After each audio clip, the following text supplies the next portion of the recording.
پورب پچھم اتر دکن کیا خشکی کیا پانی ہے، صرف خدا کی ذات رہے گی، ساری دنیا فانی ہے، ساری دنیا فانی ہے۔ اللہ کے نبی صلی اللہ علیہ وسلم نے اس کے لیے جبرائیل امین کے بددعا پر آمین کہی۔ کتنی سخت وعید ہے، ہمیں اس چیز کو سوچنا چاہیے، سمجھنا چاہیے۔ ایک دوسری حدیث میں اللہ کے نبی صلی اللہ علیہ وسلم نے فرمایا من افطر یوما من رمضان من غیر رخصت ولا مرض، کوئی آدمی افطار کر لے یعنی روزہ نہ رکھے رمضان میں ایک دن بھی، من افطر یوما من رمضان من غیر مرض ولا رخصت، بغیر کسی عذر کے، نہ کوئی مرض ہے نہ کوئی عذر ہے، کوئی شرعی عذر نہیں ہے، اور اس نے افطار کر لیا، اس نے روزہ نہیں رکھا، فرمایا کہ فلم یقضہ، کہ وہ روزہ رکھ لے کل الدہر وَإِنْ صَامَهُ، پھر بھی اس کی موافات نہیں ہو پائے گی، اس کی بھرپائی نہیں ہو پائے گی۔ ایک روزہ رمضان کا کسی نے جان بوجھ کر کے چھوڑ دیا، زندگی بھر روزہ رکھتا رہ جائے، اس ایک روزے کی بھرپائی نہیں ہو پائے گی، اس برکت کو حاصل نہیں کر پائے گا۔ وَإِنْ صَامَهُ، اگرچہ وہ رکھ لے، فرمایا کہ کوئی آدمی رکھ نہیں پائے گا، لیکن اگر کوئی رکھ بھی لے پھر بھی اس کی فضیلت کو نہیں پا پائے گا۔ تو ہم رمضان جو آنے والا ہے، ہو سکتا ہے کہ کل رات سے تراویح شروع ہو جائے اور اتوار کے دن سے رمضان مبارک کا مقدس مہینہ شروع ہو جائے، ہم روزوں کے سلسلے میں غفلت نہ برتیں اور روزوں کے سلسلے میں کوتاہی نہ کریں۔ اللہ کے نبی صلی اللہ علیہ وسلم نے فرمایا مجھے جب معراج کرنے گیا تو میں نے دیکھا کہ چند لوگ ایسے ہیں جو الٹے لٹکے ہوئے، تلوے کے بل لٹکے ہوئے ہیں، تلوے کو باندھ دیا گیا ہے اور اس کے جبڑے زمین سے چپکے ہوئے ہیں اور اس سے خون نکل رہے ہیں اور وہ چیخ رہے ہیں، چلا رہے ہیں۔ میں نے پوچھا اپنے ساتھیوں سے کہ یہ کون لوگ ہیں؟ تو ساتھیوں نے جو ہمارے ساتھ جو فرشتے تھے انہوں نے کہا کہ یہ وہ لوگ ہیں جنہوں نے رمضان کو پایا اور رمضان کی ناقدری کی، رمضان کے روزے نہیں رکھے۔ تو رمضان کی جو سب سے اہم عبادت ہے اور سب سے اہم عمل ہے وہ روزہ رکھنا ہے۔ روزوں کے سلسلے میں ہم کوتاہی نہ کریں، عذر نہ بنائیں کہ مجھے تو مشکل کام کرنا ہے، مجھے تو دھوپ میں رہ کر کے سب کام کو انجام دینا ہے۔ اسی لیے اللہ کے نبی صلی اللہ علیہ وسلم نے تو فرما دیا تھا کہ رمضان سے پہلے رمضان کی تیاری کرو، اپنی ترتیب بناؤ، اپنے اعمال کی ترتیب بناؤ، اپنے کاموں کی ترتیب بناؤ۔ ایسا نہ ہو کہ بعد میں عذر کرنے لگو کہ بہت سخت گرمی ہے، گرمی کو برداشت کریں، سردی کو برداشت کریں۔ آج ہم گرمی کو برداشت کر کے روزہ رکھ لیں گے، پھر اللہ تبارک و تعالیٰ قیامت کے دن بھوک اور پیاس کی شدت سے ہماری حفاظت فرمائیں گے۔ اور اگر آج ہم نے عذر کو عذر بنا لیا، بغیر عذر کو عذر بنا لیا، تو اللہ تبارک و تعالیٰ کی یہاں ہماری مدد ہو جائے، اللہ کا قرب ہمیں حاصل ہوگا۔ روزہ رکھیں گے تو اللہ تبارک و تعالیٰ کا قرب حاصل ہوگا۔ اور کیسا قرب حاصل ہوگا؟ اللہ کے نبی صلی اللہ علیہ وسلم نے فرمایا کل عمل ابن آدم له الا الصيام فانه لي وانا اجزي به، تمام انسانوں کے عمل کا بدلہ اس کو دے دیا جائے گا سوائے روزہ کے، اس لیے کہ روزہ میرے لیے ہے اور اس کا بدلہ میں خود عنایت کروں گا۔ بے ریا عبادت ہے، دکھاوا اس میں بالکل ذرہ برابر بھی نہیں ہے۔ ہم نماز پڑھیں گے، چند اعمال کریں گے، کوئی بھی دیکھے گا سمجھ جائے گا نماز پڑھ رہے ہیں۔ ہم زکوٰۃ دیں گے، کم از کم جس کو دیں گے اس کو تو پتہ چلے گا ہم زکوٰۃ دے رہے۔ ہم حج کریں گے، احرام باندھیں گے اور چند اعمال کو کریں گے، سب چیز میں کچھ نہ کچھ دکھاوے کی ملاوٹ آ جاتی ہے۔ روزہ ایک ایسی بے ریا عبادت ہے جس میں دکھاوے کی آمیزش بھی نہیں ہے، بے ریا عبادت ہے۔ اس لیے اللہ تبارک و تعالیٰ بدلہ بھی اپنے شایان شان عنایت فرمائیں گے، خود عنایت فرمائیں گے، فرشتوں کے ذریعے نہیں دلوائیں گے۔ سخت دھوپ لگی، سخت دھوپ ہے اور آپ کے ساتھ کوئی بھی نہیں ہے، آپ تنہا ہیں، اکیلے تنہا کمرے میں بند ہے، فریج میں پانی رکھا ہوا ہے، آپ روزے سے ہیں، کوئی دیکھنے والا نہیں ہے، آپ ایک گلاس پانی پی لیں آپ کی پیاس مٹ جائے گی، لیکن کوئی مسلمان ایسا نہیں ہے کہ جو رمضان المبارک کے مہینے میں پانی کو پی۔ یہ خالص اللہ کے لیے عبادت ہوتا ہے، بے ریا اور دکھلاوے سے پاک عبادت ہے۔ اس لیے رمضان کے روزے کے سلسلے میں کوتاہی نہ کریں، اللہ کے قرب کو حاصل کرنے کی کوشش کریں۔ معاذ بن جبل رضی اللہ تعالیٰ عنہ جلیل القدر صحابی ہیں، ایسے صحابی ہیں کہ جن کے بارے میں اللہ کے نبی صلی اللہ علیہ وسلم نے فرمایا کہ معاذ میری امت میں سب سے زیادہ حلال اور حرام کا جاننے والا ہے۔ حلال اور حرام کون کون سی چیزیں ہیں اور کون سی چیز حلال ہوتی ہے، کون سی چیز حرام ہوتی ہے، اس کا سب سے زیادہ علم صحابہ کرام میں حضرت معاذ بن جبل رضی اللہ تعالیٰ عنہ کو تھا، اور یہ نبی اکرم صلی اللہ علیہ وسلم نے ان کو سند دی تھی۔ آج کسی کو سند مل جائے، ڈگری مل جائے کسی یونیورسٹی سے، کسی جامعہ سے، کسی مدرسے سے، تو سند کو دکھلاتا ہے، قابل فخر سمجھتا ہے۔ اللہ کے نبی صلی اللہ علیہ وسلم نے حضرت معاذ بن جبل رضی اللہ تعالیٰ عنہ کو سند دی ہے کہ معاذ میری امت میں سب سے زیادہ حلال اور حرام کا جاننے والا ہے۔ ان کی انتقال کا وقت آیا، بہت کم عمر میں انتقال کر کے 38 سال کی عمر میں انتقال ہوا غالباً۔ جب انتقال کا وقت آیا تو رونے لگے۔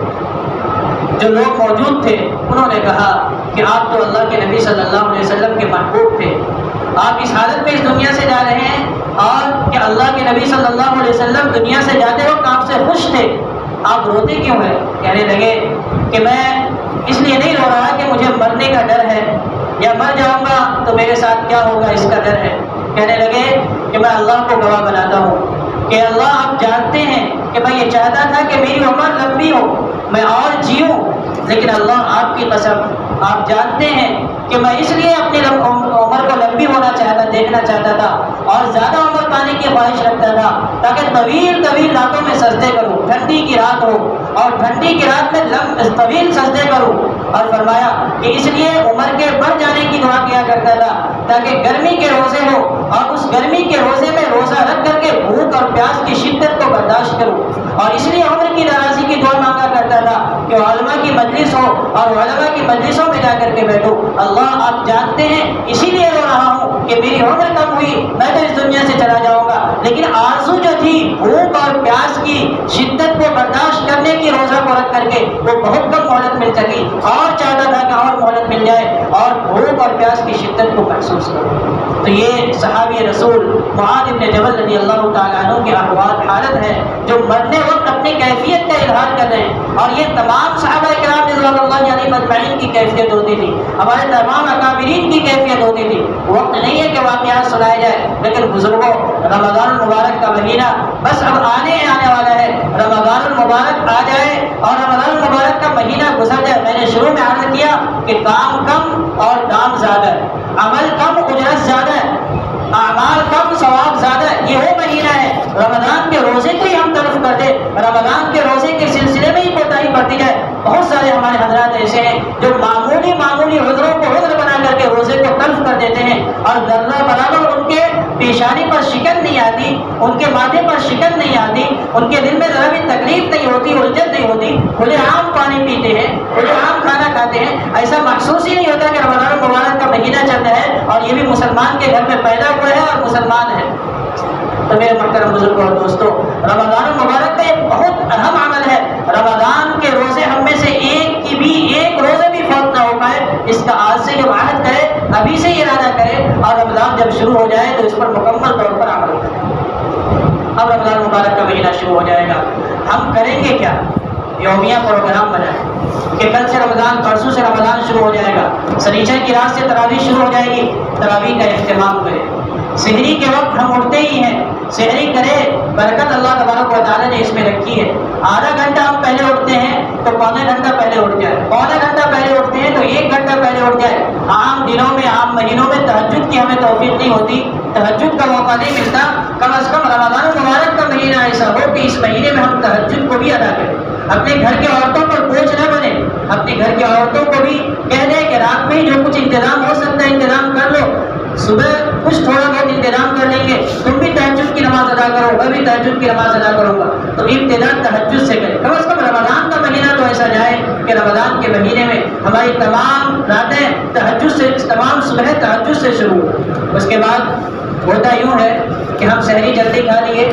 تو سحری کھانے کے بعد دیکھتے ہیں کہ ابھی مسجد میں اذان نہیں ہوئی تو ہم بستر پر لیٹ جاتے ہیں کہ کچھ دیر آرام کر لیں، کیونکہ کھائے ہوئے ہوتے ہیں، نیند آتی ہے، نماز فوت ہو جاتی ہے۔ تو ترتیب یہ بنائے کہ سحری کھانے کے بعد اگر گھر میں ماحول بنانا ہے اور بچے، بیوی، گھر کے افراد قرآن کی تلاوت کرتے ہیں تو سب مل کر کے گھر میں قرآن کی تلاوت کریں۔ اگر گھر میں ماحول کسی وجہ سے نہیں بن پا رہا ہے تو آپ فوراً مسجد کا رخ کریں، مسجد میں آئے، قرآن کی تلاوت کریں۔ قرآن پڑھنا نہیں آتا ہے، ذکر و اذکار میں لگ جائے، قرآن کو سیکھنے کی اور قرآن کو پڑھنے کی کوشش کریں۔ تو یہ عمل ہے۔ نماز کو تکبیر اولیٰ کے ساتھ ادا کرنے کی فکر کریں۔ فجر کی نماز میں ہی سب سے پہلے ہم روزہ تو رکھ لیتے ہیں، سحری تو کھا لیے، ہم روزہ کی نیت کر لیے اور سو گئے، سب سے پہلا کام یہ کرتے ہیں اور سب سے پہلی سستی اور غفلت یہ ہوتی ہے ہماری کہ ہم نماز کو، فجر کی نماز کو یا تو جماعت سے ترک کر دیتے ہیں یا مکمل طور پر ترک کر دیتے ہیں۔ تو جو مکمل طور پر ترک کر دیتے ہیں، چھوڑ دیتے ہیں، یہ گناہ تو ہے ہی ہے، لیکن جماعت سے ترک کر دینا یہ تو اور بہت عجیب بات ہے، اور بہت جماعت سے ترک کر دینا یہ گناہ ہے ہی، لیکن بالکل ترک کر دینا یہ بہت بڑا گناہ ہے، بہت عجیب بات ہے۔ اس سے بھی بچنے کی کوشش کریں، روزے کو صحیح طریقے پر رکھنے کی کوشش کریں۔ آس پاس نظر دوڑائیں، ہمارے آس پاس میں اگر کوئی مسلمان گھرانہ ہے یا ہم دکاندار ہیں، ہمارے پاس میں کوئی دکاندار ہے، تو اس دکاندار کی فکر کرے کہ آیا وہ نماز پڑھتا ہے کہ نہیں پڑھتا ہے، رمضان مبارک کا مہینہ شروع ہو گیا، وہ روزہ رکھ رہا ہے کہ نہیں رکھ رہا ہے، اگر وہ نماز نہیں پڑھ رہا ہے تو کیوں نہیں پڑھ رہا ہے، اگر وہ روزہ نہیں رکھ رہا ہے تو کیوں نہیں رکھ رہا ہے، اس کی ذہن سازی کرے، اس کے پاس جائے، اس سے ملاقات کرے، ان کے گھریلو احوال پوچھیں کہ بھائی کیا بات ہے، آپ روزہ نہیں رکھ پا رہے ہیں، کوئی مجبوری تو نہیں ہے، اگر وہ ایسی مجبوری بتلائے کہ جس مجبوری کو ہم ختم کر سکتے ہیں، اس کی مدد کر سکتے ہیں تو مدد کریں۔ وہ نماز پڑھنے نہیں آ رہے، کوئی عذر ہے اور ایسی مجبوری اور ایسا عذر ہے کہ اس مجبوری کو اور عذر کو ہم ختم کر سکتے ہیں، تو اس مجبوری کو اور اس عذر کو ہم ختم کرنے کی کوشش کریں۔ یہ تمام اعمال ہیں جن اعمال کو ہمیں رمضان مبارک کے شروع ہونے سے پہلے ہی تہیہ کر لینا چاہیے، نیت کر لینی چاہیے کہ ہمیں کرنی ہے۔ اللہ تبارک و تعالی رمضان آنے سے پہلے اب شروع ہونے ہی والا ہے، ہمیں مکمل طور پر تیار ہو کر اس نیکیوں کے موسم میں، اس سیزن کے موسم میں مکمل ثواب کمانے کے لیے کمر کس لینے کی توفیق نصیب عطا فرمائے۔ ان کے الطاف تو ہے عام شہیدی سب پر، تجھ سے کیا ضد تھی اگر تو کسی قابل ہوتا، اگر ہم کسی قابل ہوں گے، ہم محنت کریں گے، کوشش کریں گے، تو اللہ کو ہم سے کیا ضد ہے، اللہ ہمیں بھی نوازیں گے، سب کو نوازیں گے، بس یہ ہے کہ ہم کوشش کریں، محنت کریں۔ اللہ تبارک و تعالیٰ آنے والے رمضان المبارک کو ہم سب کے لیے بہت ہی زیادہ بابرکت بنائے، اور رمضان کے دنوں میں بھی اور رمضان کی راتوں میں بھی ہمیں بھرپور عبادت کر کے اللہ کی رضا حاصل کرنے کی ہم سب کو اللہ تبارک و تعالیٰ توفیق نصیب فرمائے۔ آمین۔ وآخر دعوانا الحمد للہ رب العالمین۔ صلی اللہ علیہ وسلم۔